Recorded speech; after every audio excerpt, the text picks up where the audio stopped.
Hello and welcome to Noted. I'm Lakshmi Karthanet with Nasser Al-Harasi, and today our guest is Dr. Eric Hopkins, and he has just finished his PhD at Sultan Qaboos University, and it's a very interesting subject that he's been studying for the last 4 years, and that is this wonderful tree. They have two species in Oman. They have fruits, and they're called boot and hegmet or hegmet. So actually, when we go up in the mountains, in Jabal Shams or Jabal Akhtar, for me personally, it was in Wakhan, when we came across these fruits, purple colored fruits. And yes, this tastes and feels like they're supposed to be good for you. But he has more information because he's been really researching on this. Dr. Eric Hopkins, welcome to Noted. Welcome to Oman Observer. Thank you. So could you tell us why you just chose this topic to study and these particular trees? Well, Oman has quite a few enigmatic plant species, very interesting variety of flora that grows throughout the Sultanate. And a lot of my studies have been based on agriculture and horticulture crops. And this is another one of those interesting ones, because it fruits in the summertime, when it's hot and drier. And it's interesting that in all these other times where many other plants aren't doing so well, it is producing wonderful fruit in areas that it can. So it's a very interesting fruit plant. And here in Oman, like you said, there are two different morphotypes that are produced here, two different fruiting types. And one is associated with North Africa, and one is associated with Southwest Asia, Pakistan, Afghanistan, like this. So they both converge in Oman. And according to the literature, it's the only place known for both of them to coexist. Really? So this is the only place where you can see, and you have some pictures where they're together. Yes, they grow amongst each other. Absolutely. Here in Oman, only they grow next to each other. Okay, that's amazing. Maybe there's some sort of support system they have. But in your backdrop, it is the Western Al-Yahyai mountains we're looking at, isn't it? Yes. And so these trees are found here, and you had a certain area for your study. Where? Yeah, my study focused in the Western Hajar Mountains. Sideroxylon mascatense also grows in the Eastern Hajars, as well as down in Dhofar. Okay. But the main populations are focused in the Western Hajar Mountains. And your study also, you're saying that this could be commercially viable if farmers actually focus on it and cultivate it. Yes, there needs to be some research on proper cropping methods. With a lot of orchard fruit crops, blueberries, apples, you have different growth forms that produce more fruit. And so there could be some research to see which cropping system would produce the best, the most yield and the best fruit. There could be some research into that. There have been 2 propagation studies to date, and so it can be propagated. So the next step is cultivation studies and cropping methods. So can this be considered a superfruit? It has a high level of antioxidants in particular, and there's been numerous studies out of Pakistan on the purple fruiting variety, the one we know here as boot, on the phytochemicals associated with it, to the neuroprotective pathways, and a bunch of other medicinal qualities of it. Anti-arthritic, anti-tumor, antifungal. It's got a lot of properties, but those have all been done on the purple fruiting type, the one we know here in Oman as boot. To date, there have been no studies on this on the yellow-brown hegmet fruiting type. Okay, but you have done little bit, which is yet to be published, I understand. Yes. As part of my PhD research, I did a mineral content study that compared the two. Okay, so could you tell us the challenges the trees actually, because while you were surveying, you had to hike for 200 kilometers in 2 summers. Yes, so I used I used a GIS software to randomly select points throughout the mountain range to select as random survey points. So I surveyed a total of 114 quadrats. Each quadrat was a 900 square meter plot, and then did a population census as well as associated plant community study on those plants. And so I tried to make it so each study quadrat point was no more than a 5-kilometer hike from a vehicle accessible point. And most of those stayed within that. There was a few a little longer, but for the most part, they stayed, 2 or 3 kilometer round trip. But the challenge you found out is that you couldn't spot juvenile plants. Yes, throughout the study, while hiking as well as in the quadrats themselves, there was zero recruitment. And so there's no rejuvenation going on. And so a population that has no rejuvenation is in decline. Also at the extremes of the habitat range, at the lower elevations and the higher elevations, there's a dying off of the mature specimens. It's flourishing though in the middle sections where there is adequate water for the plants. So water could be the problem. Water is definitely one of the problems. We've noticed declining declining precipitation rates in the Hajar Mountains over the last 30 years. There's been numerous studies that have pointed that out as well. And so yes, precipitation could be an issue. Also, there's been a slow increase in temperatures.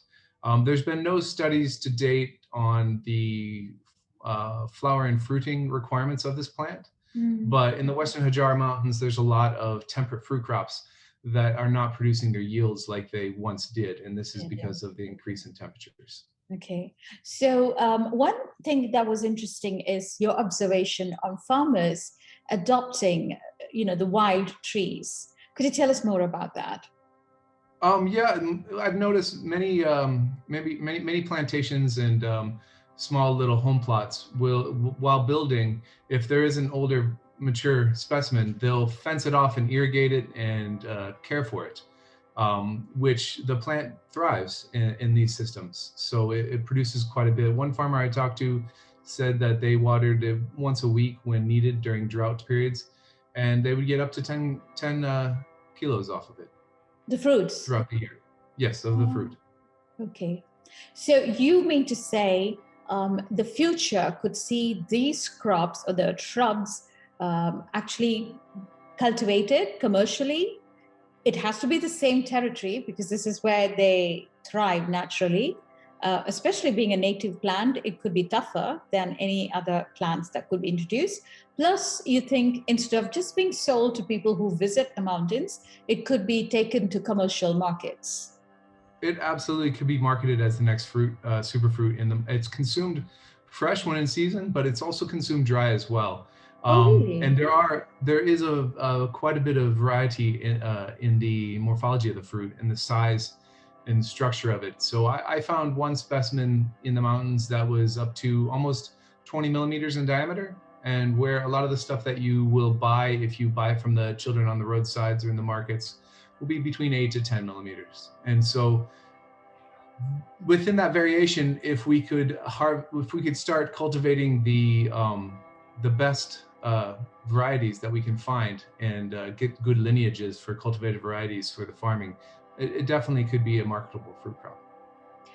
The only challenge, though, is the propagation, because as you were mentioning, it has got enormous root system. So that would be difficult, do you think? It wouldn't be the propagation. It produces quite a bit of viable seeds. And so seed germination is definitely possible. Tissue culture is definitely very easy and readily to do as well. So it's not the propagation, it's the cultivation. It's not one that would be likely to be uprooted and transplanted. And so similar to like what mangoes have, maybe you'd want a taller root zone, a taller pot to grow it in for the nursery setting. And then once it's transplanted, you don't want to be digging it up and trying to transplant it again. Again, yes. So you wouldn't be able to go to the wild per se, dig up a large specimen and transplant it into a farm situation. But this, if you look at them, they look like they're coming out of the rocks. So yes. They don't need much protection or pampering other than water, maybe? Yes, the specimens that exist are quite pernicious. They're doing their best to stay alive. But at the same time, we're not seeing any new ones coming about. So a lot of these specimens are very old, 50, 100, maybe even hundreds of years old. Oh, really? You see them very, very old specimens in the mountains, similar to the olives, similar to the junipers. So with a lot of these a larger shrub and tree species up in the mountains, we aren't seeing recruitment. We're not seeing new seedlings. So while they are producing viable offspring, they're not establishing themselves. Why is that? That's very intriguing, though. To say for sure, that would take another ecological study on its own. But quite possibly due to overgrazing. Also could be a recruitment cycle, a 50, 75-year recruitment cycle where we just haven't had the weather patterns to promote it. It's hard to say. It's hard to say. Those could be studies to actually narrow down the causes in the future. Okay. But you definitely think it's a superfruit that we should be having in our local markets, at least to begin with, and even maybe in the future export? Absolutely. Absolutely. Its health benefits are great. Okay. Final question, what would the farmers need to do that? They would need to be able to plant this. So we need to produce a good genetic lines of the plant for commercial cultivation. So propagating enough nursery stock to be able to sell to the farmers for the farmers to plant, and then some studies on proper cultivation methods. And the farmers themselves could help with this to see which type of canopy architecture would produce the most fruit, cultivation techniques, watering structure regimes, nutrient regimes, to produce the most fruit as well as the most nutritious fruit.